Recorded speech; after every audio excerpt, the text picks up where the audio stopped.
Welcome to the University of Uppsala, Sweden, where we are pleased to be hosting the international research project Aesthetic Cognitivism and the Prospect of Criticism.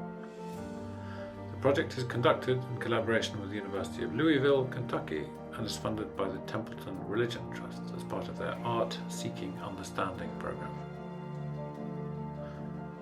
In this seminar, recorded on 8th of May 2025, Carl Plantinga, Professor of Film and Media at Calvin College, Michigan, discusses the phenomenon of so-called rough hero narratives in film and television, and looks at the various different ways in which the putative consequences of our sympathetic engagement with morally questionable characters are understood and interpreted in philosophical aesthetics, film studies, and media psychology.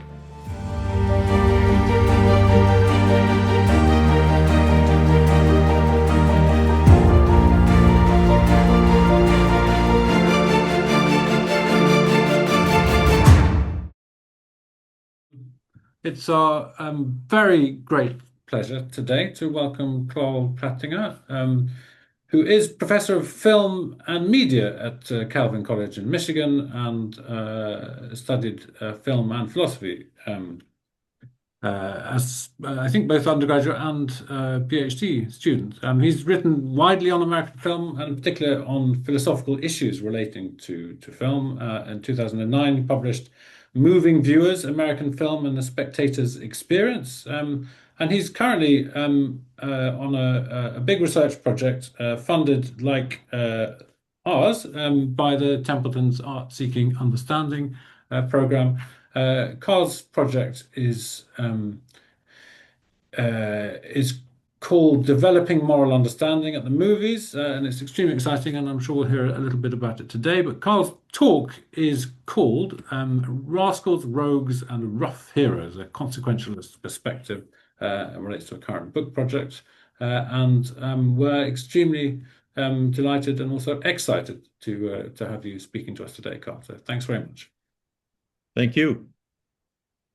Well, thank you so much for inviting me. I'm very excited to give this talk. Just a little bit of background first. This is from a book that I'm writing called Seeing Through Frames, Screen Narrative and the Moral Imagination. It's funded by the Templeton Religion Trust. And I'm putting a large emphasis in this book on interdisciplinary studies, on both interdisciplinary attention, which I think is vital. I mean, I think sometimes interdisciplinary collaboration is an ideal that we aspire to, but rarely ever reach. But we can at least pay attention to each other's disciplines. And I've got a draft of the book finished, and my talk today is going to be a very brief summary of the 12th chapter.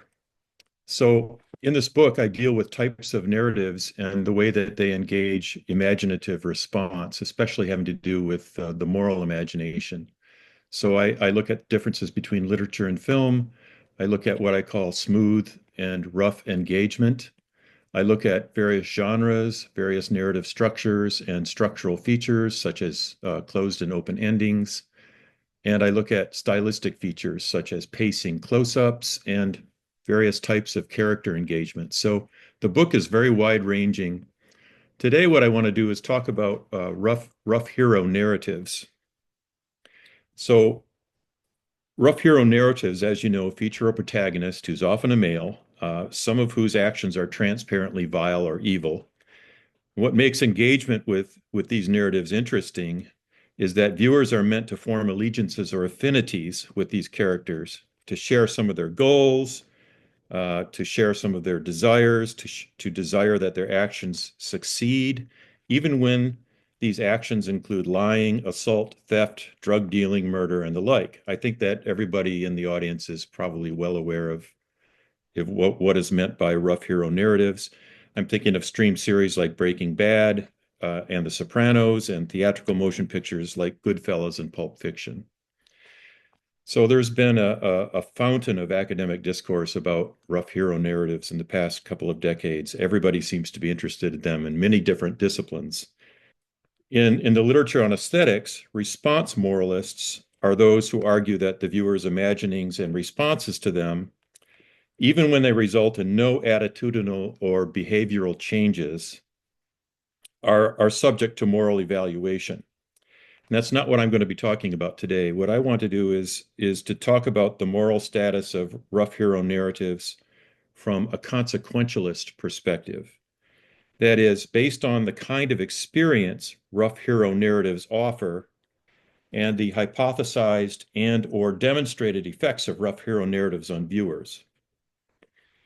And the idea here is that if we can empirically demonstrate that rough hero narratives have various kinds of effects, it would make it much easier to evaluate David Hume's initial concern with rough heroes and Plato's concern with similar types of narratives that he says uh, show that wrongdoing pays if you can avoid being found out, and that justice is what is good for someone else, but is to your own disadvantage.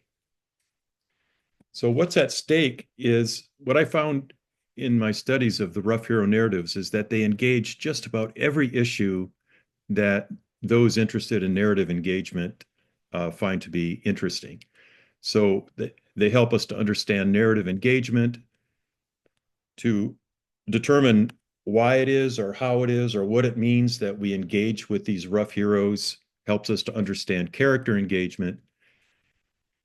The implications also have to do with what kinds of habits of response or habits of mind that engaging with these shows might develop, and what kind of moral imagining or moral perspectives or moral coordinates might be assumed and maybe even influenced by dealing with these issues.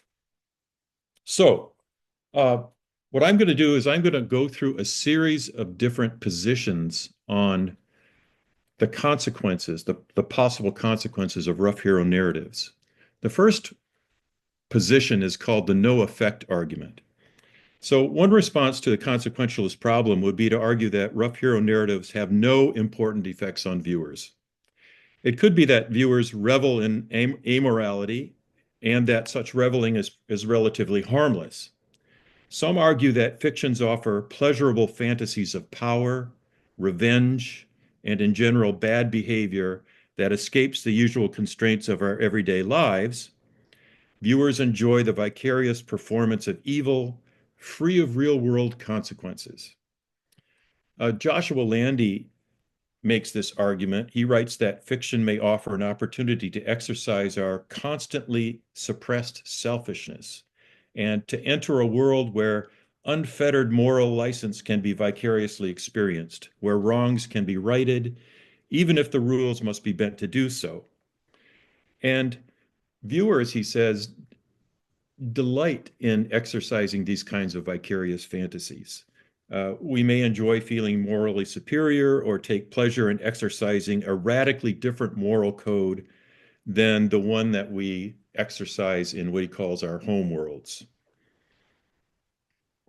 A similar argument is made by Adam Kotsko in Why We Love Sociopaths, a guide to late capitalist television. Uh, he says that part of the fascination with rough heroes, or what he calls fantasy sociopaths, emerges from the desire to live without the restrictions of society.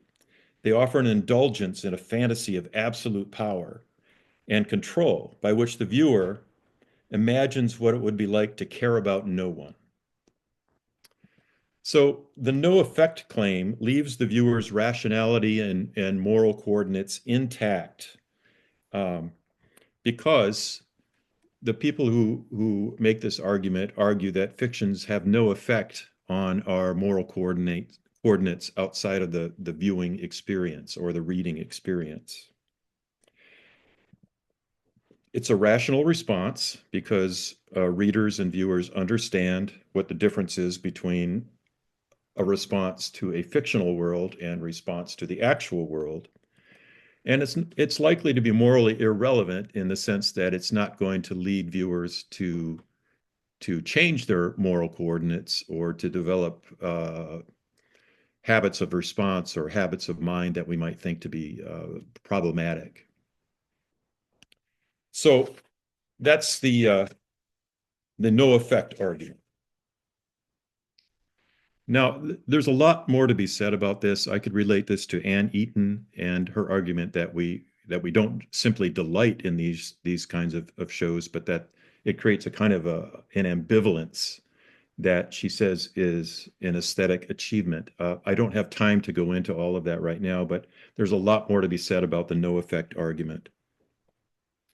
The next argument I want to deal with is what I would call the beneficial effect argument. And this is the argument that rough heroes serve as points of moral orientation against which we can define our own standards. To understand moral goodness, the argument goes, we must also understand moral badness. Now, one of the proponents of this theory, at least in regard to The Sopranos, I don't know if Noel Carroll would argue this for all rough hero narratives, but in regard to Sopranos, Noel Carroll has he's provided a really robust defense of The Sopranos. He argues that our sympathies for rough heroes, and he uses the word our, are not directed at their moral defects, but at something else, perhaps their status as family members, for example, or as innocent victims in some cases.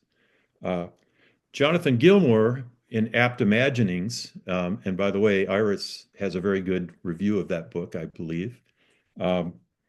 He makes a similar argument, considering that pro tanto attitude toward rough heroes, or attitude toward rough heroes, may emerge from pro tanto, or in other words, partial judgments. We come to care for them as persons despite rather than for their moral defects. So the heart of the beneficial moral imagining lies in the ways that rough hero narratives ostensibly lead to cognitively valuable responses to the sort of moral imagining that could lead to increased moral understanding. Turning again to Carroll on The Sopranos, the philosopher argues that one purpose of the show is to reveal the rationalizations we make to justify bad behavior. So The Sopranos illustrates an important moral position. Everyone has his reasons. Now, this is in fact how David Chase, the show's creator, described the moral purpose of The Sopranos. Carroll claims that Chase casts this idea into relief, quote, by strategically punctuating the show with outrageous behaviors and views on Tony's part that shake us from our sympathy for him and from our inclination toward his point of view, thus alerting us to the danger of sympathetic understanding may risk moral understanding. And there are others that take this position as well. One is William Kidder in a very good article in the Journal of Value Inquiry. So one thing I'd like you to notice is that people who write about this, the beneficial effect argument, tend to use the word we and our to describe the viewer, as though we all share a similar moral coordinates and we have similar reactions and responses. So this leads us to think that the viewer has malleable moral coordinates that, in line with aesthetic cognitivism, a work of art can improve us, that the viewer's response is rational, and that it may result very well in moral improvement. The moral center argument is a very interesting sort of variation. Moral center theory leaves the viewer's supposed conventional moral coordinates and rationality in place, unlike some of the ones I will discuss in a few minutes. But this view holds that rough hero narratives, like many narratives, have a moral center that governs viewer responses toward all the characters, including the protagonist, who may not necessarily be at the moral center of the narrative. Rory Kelly and Sam Cummings, in an article in the British Journal of Aesthetics, have developed this, and the example they use is from Casablanca, the famous American films. The example they give is Casablanca, where your allegiance for Rick, Humphrey Bogart, a man who lacks moral fiber initially, and where a less central character, Victor Laszlo, presents the moral center toward which Rick eventually moves. We do not have as much allegiance for Victor Laszlo, even though he is the moral center of the show and represents the morality that we hope the protagonist will move toward as the narrative progresses.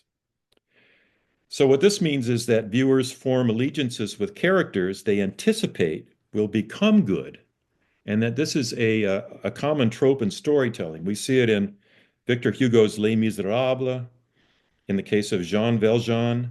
We see this in A Christmas Carol, where Ebenezer Scrooge learns to become generous and helpful.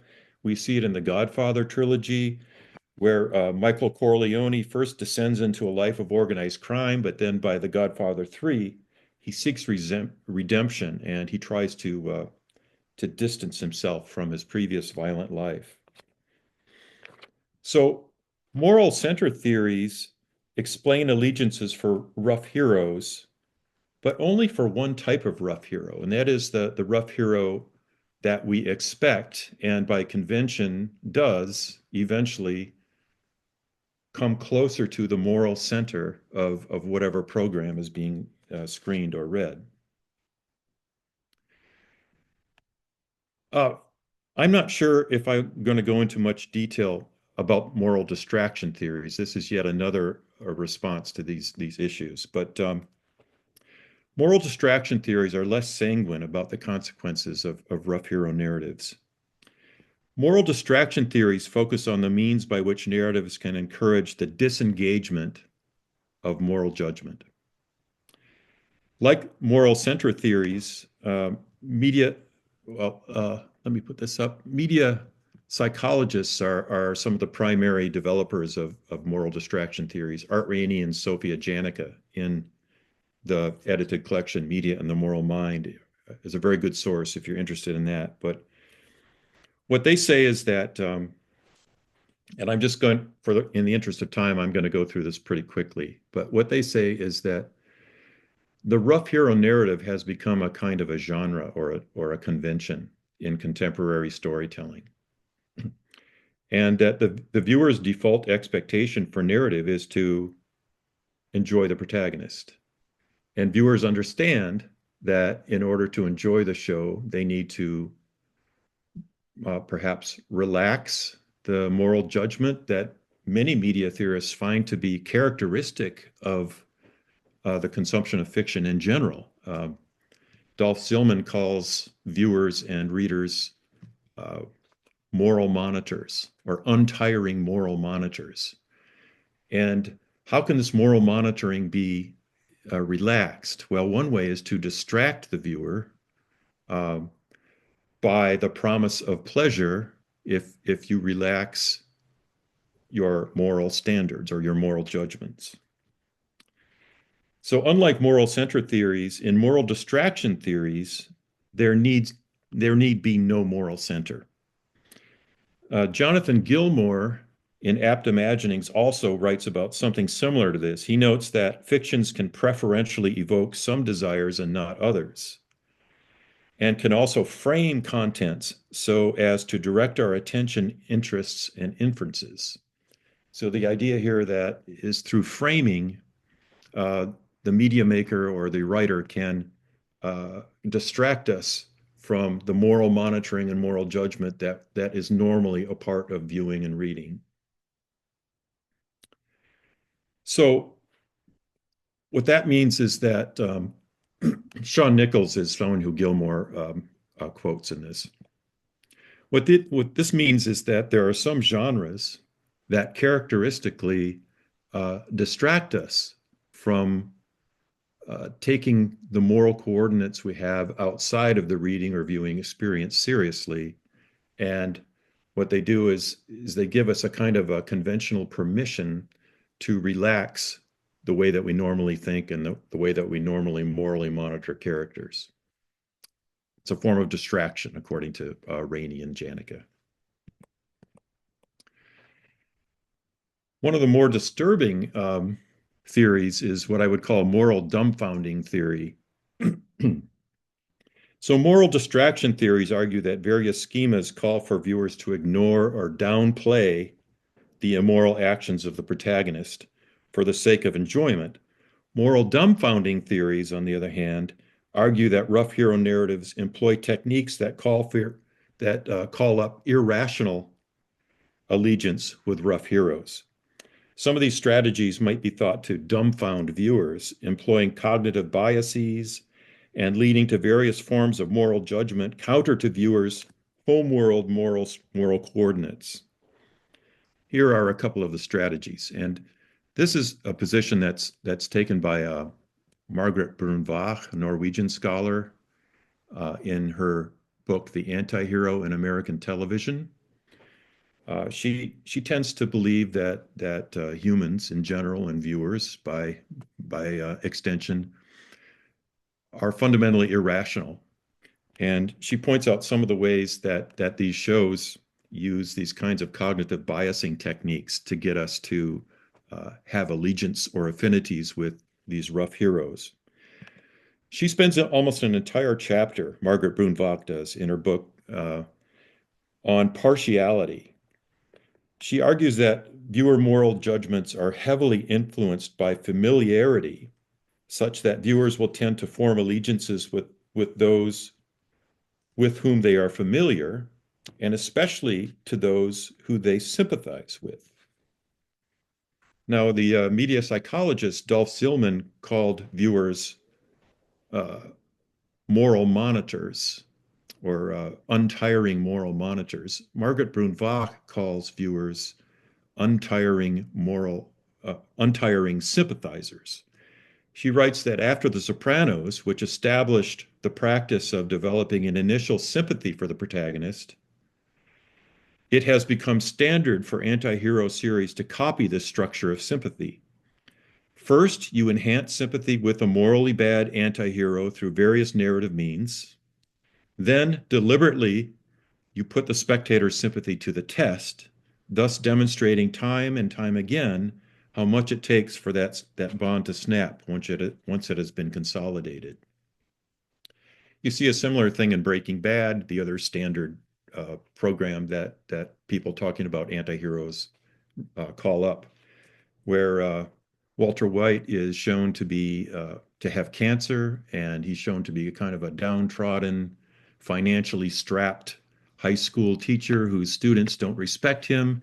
So in the initial episodes, you develop a deep sympathy for his plight, and then gradually he descends into ever increasing levels of drug dealing, murder, etc. Another of these dumbfounding biases is the relativity of judgment.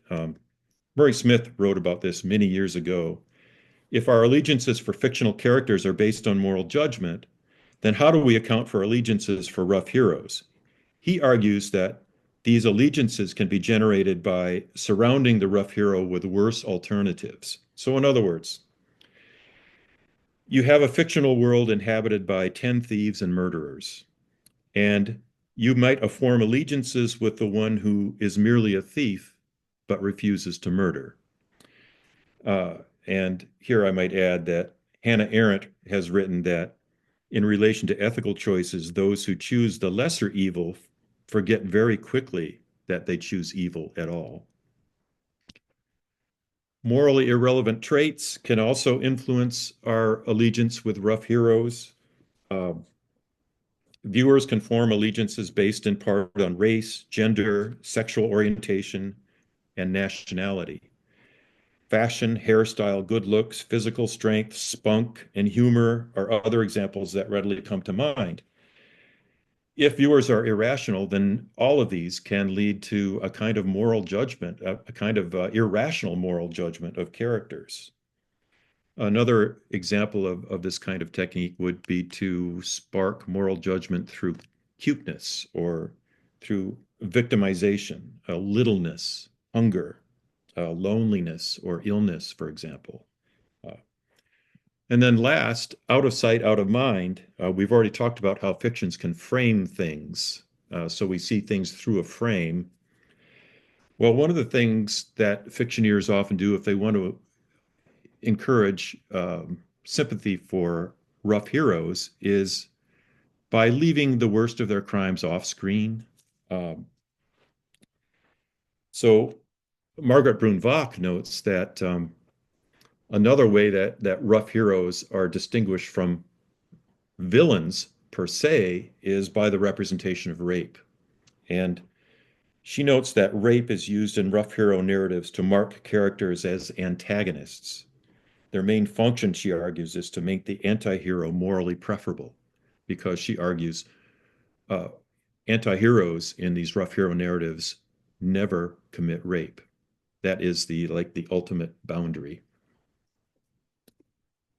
Okay, I'm going to skip this. My last point, because I know we're running out of time, is to talk about what I call bad fans and Machiavellians. So far, I've introduced theories that attempt to account for the propensity of viewers to sympathize with rough heroes by positing or assuming a typical, normal, or ideal response, or in other words, a significant homogeneity among viewers. But any consequentialist account of the morality of rough hero narratives has to account for a diversity of viewers and responses. The first example that I think demonstrates this is from a series of really good articles in the New Yorker in 2012 through 2014. I believe there are four long essays in all, which occurred right after the rise of some of these rough hero narratives like The Sopranos and Breaking Bad. And they're by Emily Nussbaum, who's a television critic for the New Yorker. And in these essays, she identified the problem of what she called bad fans. And that is fans of these shows who are simply responding inappropriately to the shows. She identifies the high levels of allegiance for Walt in Breaking Bad, as expressed in numerous social media posts, which is some good empirical evidence for their response. She also notes the well-documented fans of Archie Bunker in the All in the Family series. I don't know if all of you are familiar with All in the Family, but Archie Bunker was clearly a bigot, but a lot of viewers, or a percentage of the viewers, don't see the show as satirizing Archie's bigotry, but rather as a straightforward takedown of liberal perspectives on race, gender, and sexuality. So Emily Nussbaum called these folks bad fans. They're not seeing the shows as they were intended to be seen.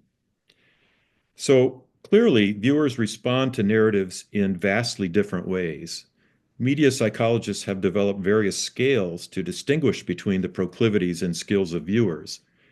And I won't go through these, but one is the narrative engageability scale, one is the imaginative engagement scale. Uh, and recently, media psychologists have begun to test whether certain personality traits can be linked with the liking for rough heroes. And the results are quite sobering, in my opinion. A recent study found that aggression, Machiavellianism, and I don't know exactly how they define that, and psychopathy were the strongest predictors of affinity with what researchers call anti-hero characters.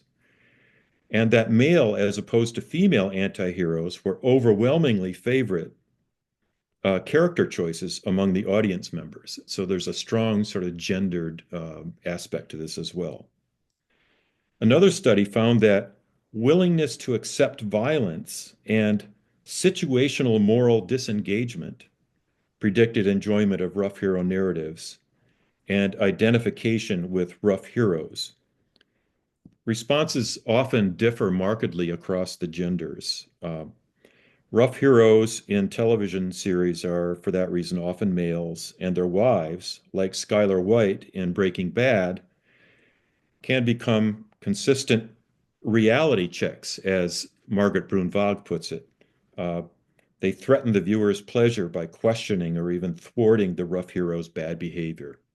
So the bottom line is that media psychologists believe, and and there's significant empirical evidence that demonstrates that there is no we or our, that viewers respond to rough hero narratives in various kinds of ways.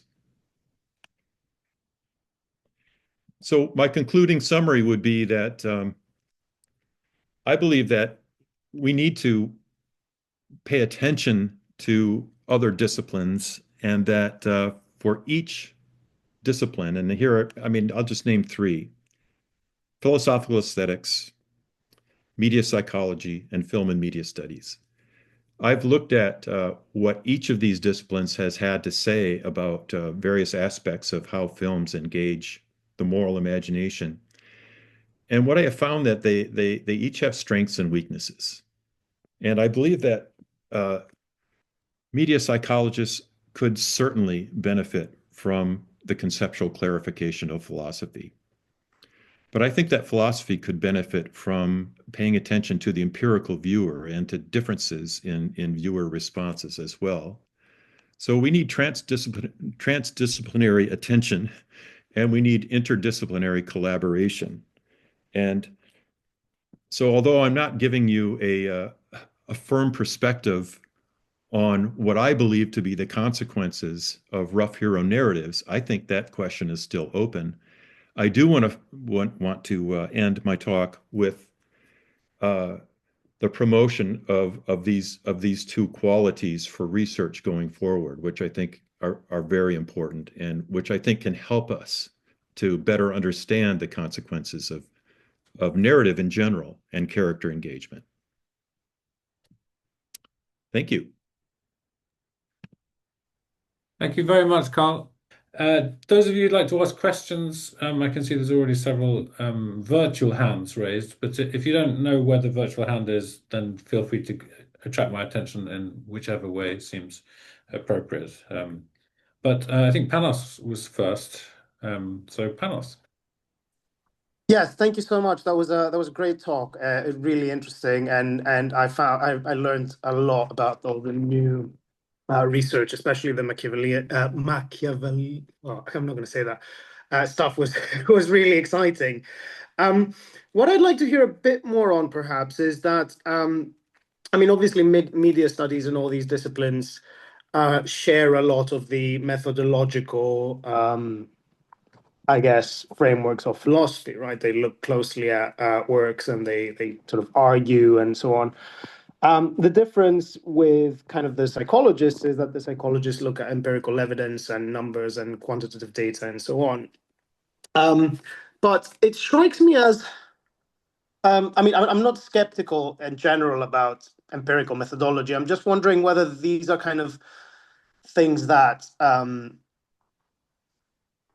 we could have come up with without the psychologist's help. I mean, I remember a passage which I've kind of commented on by saying, well, I beg to differ in some paper or other, that Anne Eaton says, well, I don't think it's me. There's nothing wrong with me that I like Rough Heroes so much.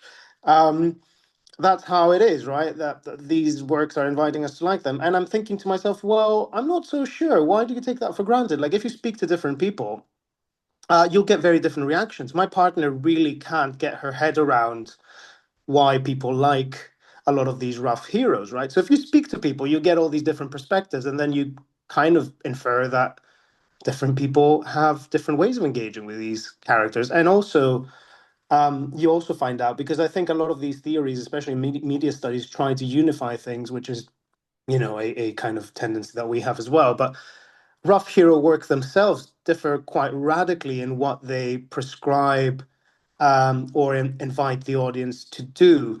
So I'm just wondering how, if you could say a bit more about why the different disciplines, what sort of, what precisely is that, although these different disciplines have provided these um, kind of new insights, what it is about the disciplines in themselves or in the methodology that makes them perhaps more likely to come up with those insights. And we couldn't have done those ourselves if we were a bit more open-minded in our research. Okay. I hope that Well, made sense. it does make sense. I think philosophy could help the media psychologists to a great degree, and to a lesser extent, some of the film and media scholars by with conceptual clarification. I've been reading some theories of identification with identification with characters, and some of these theories are. It just seems to me to be self-evidently incoherent when you really look at them carefully. So, in other words, media psychologists first develop models and then they test the models. And the models, of course, depend on concepts. And if the concepts are incoherent or poorly defined, then that renders everything that succeeds the model testing to be somewhat problematic. So I think that philosophy can offer conceptual clarification, which I think that would really help the media psychologists. Philosophers, on the other hand, I think are not trained in sort of statistical analysis, in empirical research methodologies, or many of them aren't. And that's why Noel Carroll uses our and we when he talks about the viewer. And I do that myself from time to time. We kind of assume an ideal or a universal viewer, and what media psychologists have discovered are ways that we can differentiate between different viewers in their responses.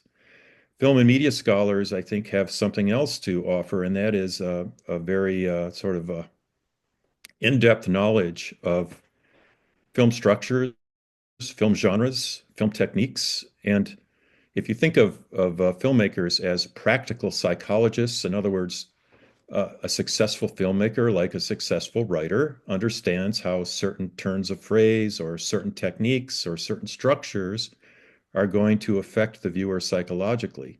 And I think that there are a lot of film and media scholars who have really sort of deep insights into the psychology of film and media because they've been studying it for so long, and also audience responses.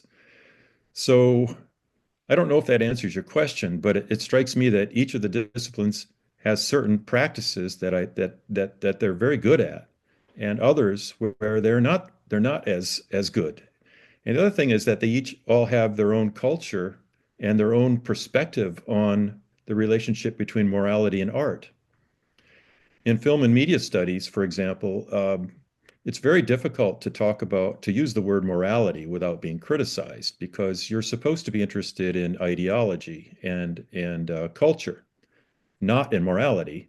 Of course, I believe that the two are, thoroughly intertwined, and you can talk about one or the other depending on what your emphasis is, right? But and in philosophy, I think with using the word morality in philosophical aesthetics is much more mainstream and accepted. And of course, in media psychology, it's one of the main things that is studied. So there are various ways in which the disciplines not only have particular strengths and weaknesses, but they also have sort of cultural perspectives on how morality ought to be talked about, if at all. Yeah.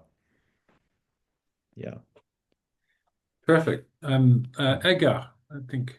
Thanks a lot for this amazing talk. I wanted to ask you about the notion of danger linked with imitation and habituation, because Anthony Oman talks about this in his 2022 article, and he refers to the soprano. So, is it for you an argument that is interesting or has to be tackled? Yes. I'm not familiar with the article you're talking about, but the idea of habituation through our experience of art, I think, is very important. It's not just one, seeing one show is not likely to have a major impact on our lives, although all of us can think of perhaps a work of art that has had a major impact on our lives. But generic repetition, where certain patterns, narrative scenarios are repeated over and over again and elicit a certain pattern of emotional response, which is also, I think, simultaneously a pattern of thought. If it's repeated over and over again, it can become habituated, and it can habituate us to certain ways of responding. And the question of whether that jumps from, response to a fictional world to the actual world is a very difficult question, but I certainly think it's possible. Yeah. And media psychologists tend to assume that this occurs. I mean, that's sort of a fundamental assumption of the field. Thanks a lot. Mm-hmm. Wonderful. We have four more questions left. I think Niels, you were next, but have you just put your hand down? Or? I've put it down as so that it's gone. Oh, it's gone. Extremely efficient guy, I will see whether it. but still desirous to dominate the time. Thank you very much. That was really interesting, and there's a lot of things there that I have certainly not read. So I thought that was really interesting. I just wanted to make a note on the Archie Bunker point, which was there was a way you formulated what the bad viewer is in that case, and I suspect that it's not quite right, and so I wanted to see what you thought about this. You said something like the bad viewer is someone who doesn't see these shows as they were intended to be seen, and I think Archie Bunker is actually a really interesting case there because there's two ways you could see it as it's not intended to be seen. There's the thing that I think actually corresponds to Nussbaum's notion, which is you take enjoyment in the thing that the creators are trying to parody. But there's another way you can see it as it's not intended to be seen, which is you see that even though the creators think that they're parodying this behavior, what they're actually doing is sort of indulging it. And I think that's particularly true of a character like Archie Bunker. Another character like this might be David Brent in the original Office, where I don't doubt that the creators had the sort of sound liberal sympathies, as it were. But there's a sense in which, like a lot of media that, for instance, uses hypersexualization to, or rape scenes or whatever to sort of wag a finger, but at the same time actually indulges the very thing at which they are wagging their finger. So that seemed like there's a way of distinguishing two different kinds of viewers who see things not as they're intended to be seen, only one of which is a bad viewer in Nussbaum's sense, I think. Yeah, or it could be that David Chase says that he intended people to respond ironically or to the irony of Archie Bunker's character, when in fact he wanted it both ways, that he wanted to attract viewers of various political stripes. Yeah, that's another possibility, that the very intentions are yeah, I'm not very prepared. convoluted. Yeah. I mean, I think you're absolutely right. And Emily Nussbaum defined them as bad fans. I think that the word bad also had this kind of inherent sort of moral approbation. It wasn't just about misinterpreting what was going on, but also doing so from a perspective that she didn't agree with. So yeah, that's a very good point. Thank you. Great. Edith, your question. Thank you so much. Hi, everyone. I hope I can just expand a little bit on your talk here. And I was wondering if you can, what would be your thought about the following? It seems to me that you mentioned at the very beginning the anti-hero is predominantly male, right? But it seems to me that few recent anti-hero shows have kind of expanded that notion to include the entire families. And by that, I mean primarily if you've seen the Ozarks and particularly Yellowstone. So first part of the question is, why do you think, or should we be concerned about the fact that this anti-hero is now kind of being expanded to even include the children? I mean, in the Ozarks, it's the little boy who ends up killing, But in addition to that, it seems to me that there is another important change that is happening with the anti-hero shows. And this is the following. If you look at Sopranos, Breaking Bad, Better Call Saul, Sons of Anarchy, which will forever confuse me. Why am I such a big fan of that show? But anyway, all of these bad guys are punished in the end, right? Even, I mean, I usually have this debate with whether Tony Soprano died or not, but even if you think that he survived, it's not really a good life. Most of his friends are dead. So there is a way in which all of these shows can be, I think, taken as a kind of, cautionary tale. This is what happens if you, go down the line of immorality. But what happens with the Ozarks, and it remains to be seen with the Yellowstone, but particularly with the Ozarks, there's this idea that they aren't really punished in the end, at least not legally, at least not, the marriage is quite happier at the end of Ozarks than at the beginning. And given that you are primarily concerned with moral, at least with your article on the ethical confusion that anti-heroes can bring, I was just wondering whether in the book or maybe in some other project, do you think this is, I mean, what would be the purpose of that? Or how would you explain these two shifts that are happening after 25 years of anti-heroes kind of ruling the screens? Thank you. I haven't watched a lot of these recent shows. I suppose I should get, is Yellowstone on Netflix? Anyway, irrelevant, but I haven't watched the Ozarks or Yellowstone, and the idea that families are now becoming anti-hero units is very intriguing. I don't really I don't really have much to say about that, but certainly it's not a cause for optimism if you have any kind of qualms about the potential consequences of anti-hero stories. But the idea that all bad guys are punished, was that the other one? Yeah, I was wondering, they used to be punished. It doesn't seem to be the case anymore. Now, more and more of these guys just go on living happily. So, and I guess I'm selfishly asking you because I'm currently writing a book about this, and I'm really struggling with trying to understand this shift. Like, if we want screen stories to have some kind of moral impact or moral value, why are we losing this kind of punishment that pretty much all the bad guys used to get in the past? It seems to me, at least. Yeah, It may not even be an issue, but I was just wondering, why are we noticing this shift in the narratives with the bad heroes?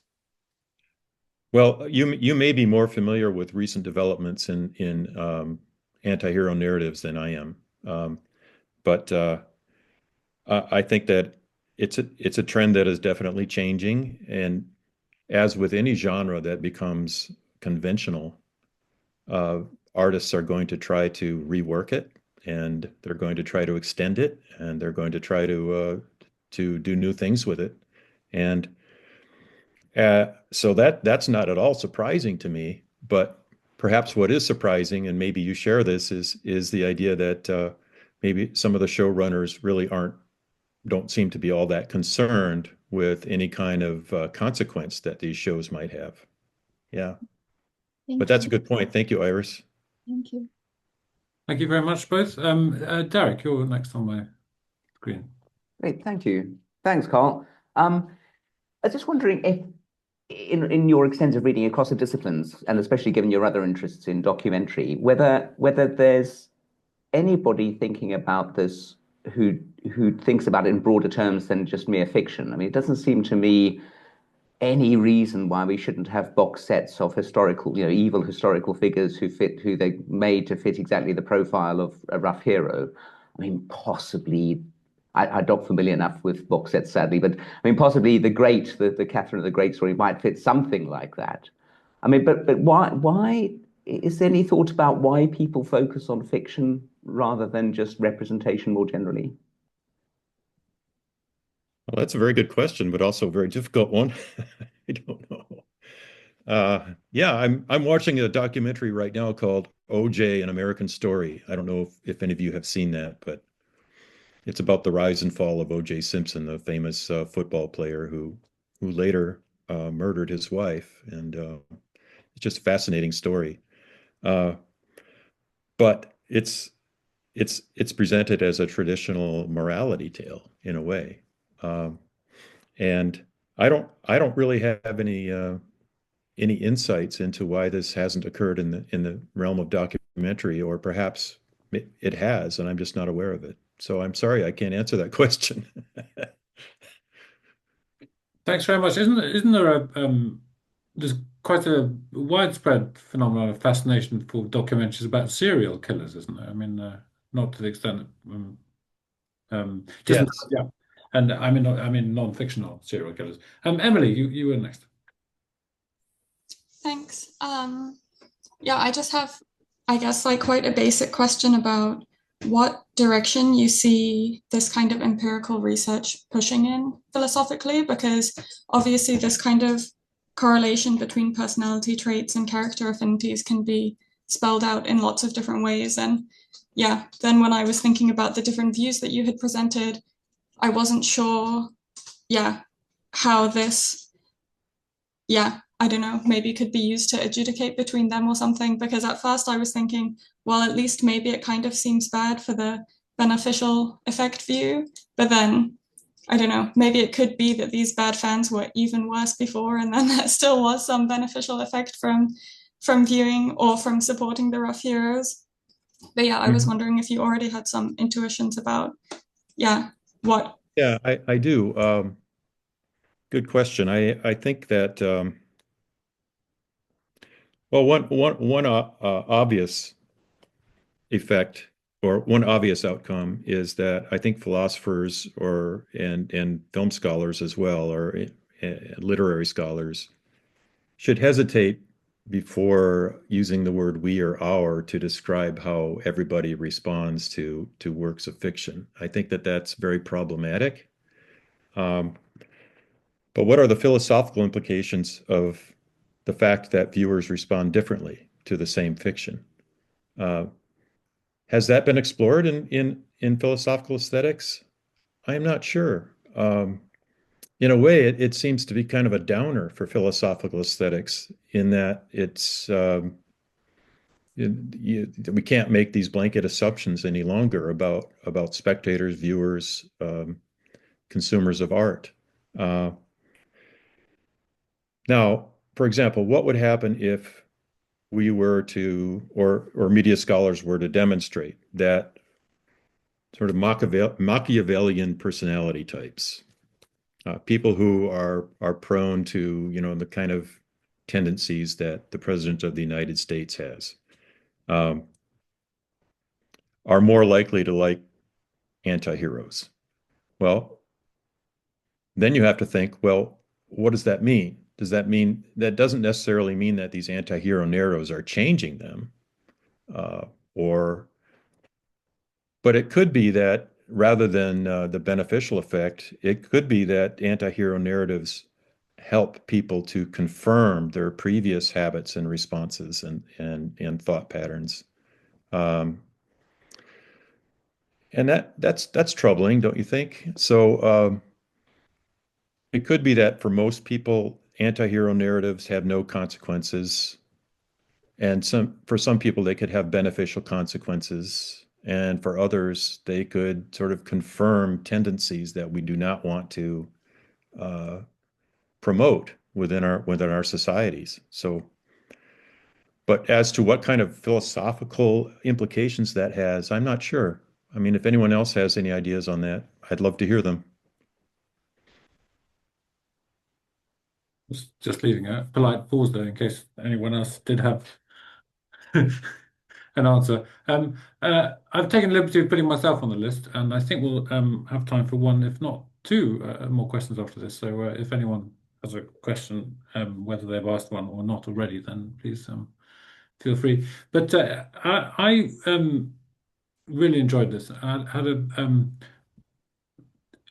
so it seems to be the view that the kind of the focus is very much on the characters themselves and not on the characteristics. But it's often in our kind of everyday life, we'll have friends who are better in some ways and worse in others, and it tends to be the things about them which are better that we kind of like draw us to them, and the things that are worse about them, perhaps that we might want to try and help them with. And I just wonder whether that seems to play a role in the accounts or in your thinking about this area. For example, one thing is that any protagonist is ascribed almost, I think, analytically, with a kind of freedom, because they are, as it were, the generator of action in a dramatic or fictional world, and very often like portrayed as being able to do things that we are unable to do, whether that's kind of like breaking the laws of physics or breaking moral laws. And that is intrinsically an admirable feature by itself, like not if you're using your freedom to go around killing people, but freedom is something to which, if we're young we find admirable, and if we're old, we find enviable, perhaps. But it's nonetheless a thing that we want to move towards. So that was one thing, and then the other is all these accounts seem to focus, for obvious reasons, on what is the best way to understand the phenomenon. I wonder if you know or aware or make yourself a case for like a moral argument for why it's good for us to sympathize and engage with rough heroes or bad characters, in the sense that we live in a world where we're increasingly quick to judge and condemn, but we've always, like this has always been a feature of human civilization. It's just more visible, but and that it's just very good to be able to understand people before you condemn them, surely. And wondered if you're aware of arguments being put like that. So that would be a variation on the beneficial effect argument that somehow sympathizing with anti-heroes, to a certain extent at least, can be beneficial in that it teaches us not to judge prematurely. I'm not familiar with anybody who has made that argument. That would be a good article right there, I guess. But the question is then, it seems like then it would have to have what Iris talked about, and that is the punishment at the end. Otherwise, it would merely be sympathizing with an evil character for the sake of being open-minded, right? So I'm sure you've heard the talk or the saying, be open-minded, but not so open that your mind falls out, right? Eventually there has to be some closure to your perspective on the character, other than simply, well, yeah, okay. And I'm afraid I didn't really understand your first question. Oh, sorry. Just very briefly, because we have Ola Matten also to ask a question. But it's just that the focus in the literature seems to be very much on characters as whole things. But quite often, what we find admirable is characteristics. Right, characteristics. And people, right, real people and characters display different characteristics. Well, there is a lot of talk about that in the literature. So it's not. I mean, some of the critics, talk for example, if you read the article on moral center theory by Rory Cummings, by Rory Kelly and Sam Cummings, they talk about the characteristics of Victor Laszlo, and they talk about the characteristics of the protagonist, whose name escapes me right now, Rick Blaine. In very particular terms. And they try to understand why, despite Victor Laszlo being morally upright, he doesn't win our sympathies as much as Rick Blaine does, who is, at least at the show's beginning, morally problematic. And well, that's because Rick is charismatic. He's powerful. It's because of the way that he is shown on the screen. He has a sense of humor. And so part of the issue is why do we find that so attractive? Well, there is a lot of discussion of that. So in other words, I think you're right that characteristics are important. I didn't get to them today, but I think a lot of the literature deals with the characteristics and which characteristics of characters we find to be appealing and not. Yeah. Great, thank you. Just use the royal we, right? Yeah. Yeah. What about? Thanks. Thanks for your talk, Carl. The title invited me to think about not only rough heroes but rogue heroes. It's a documentary book by Ben McIntyre about the founders of the British Special Air Service, and these are characters that are indeed a bit like the rough heroes you've been talking about. They are borderline some of them at any rate are borderline psychopaths slash sociopaths. Not the kind of people you'd like to go for a drink with in peacetime, but in wartime they are sort of knocked into shape, and used as a sort of blunt instrument for the furthering of a good cause, which, some of their actions in Northern Africa and the invasion of Sicily may have changed the fortunes of the Second World War. And it's now also a TV series, so you have a chance to see these both as historical figures and as fictional figures. The fiction obviously is embellished in certain ways, and some of the interest is in these character traits. In peacetime, awful people. In wartime, yeah, you'd like them to be on your side. They're doing great stuff. So maybe this fascination with the rough heroes is that in times of conflict, well, you'd like them to be in your corner, basically. They are. You might see situations where these characters go from being outcasts to being cast in the front line, and that's where they really ought to be. Oh, well, thank you for that. I will definitely try to watch Rogue Heroes. Sounds very interesting. And it also sounds like it's historical fiction. Is that how you would characterize it? Yeah, historical fiction. I'd say that's true. But having read the book and seen the TV series, you obviously see that in making this into a TV series, certain things have to be recast and refocused because and in doing that, the personality traits of particularly one character, Paddy Mayne, comes into focus. Who's a very interesting character, real life and in fiction. Well, thank you. Yeah, I'll definitely watch that. Terrific. Thank you very much. I just want to say before we end that in 2 weeks is our next seminar, and that is with Sonia Sedevi, and then a couple of weeks after that we have Ryan Doran. So the dates are the 22nd of May and the 5th of June, and we hope to see you all there. Thank you very much for coming. But our thanks, of course, mostly should go to Carl for a fascinating and really well organized and interesting and broad-minded talk. So thank you so much, Carl. Thank you for your great questions. I really learned a lot. Thank you for listening to this recorded seminar from the research project Aesthetic Cognitivism and the Prospects of Criticism. To find out more about the project, please go to our website www.aestheticcognitivism.com.